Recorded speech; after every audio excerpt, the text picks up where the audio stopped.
Welcome to the Slop Temple. We pray this video helps. In this video, I will explain how to make hard taco shells.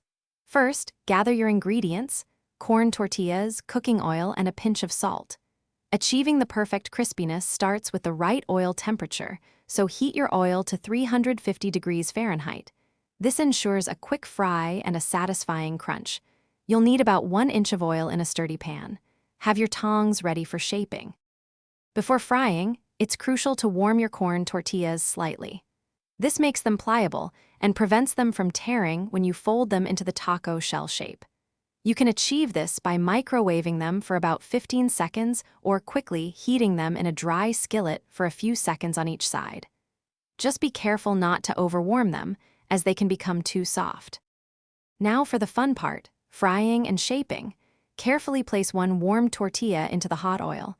Immediately use your tongs to fold it in half, creating that classic taco shell shape. Hold it gently in place for about 15 to 20 seconds to set the shape.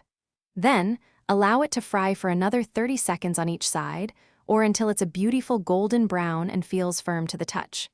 Repeat for each shell. Once your taco shells are perfectly golden and crispy, carefully remove them from the oil. Place them on a wire rack lined with paper towels to drain any excess oil. For an extra burst of flavor, sprinkle them lightly with salt immediately after frying. This simple step makes a big difference.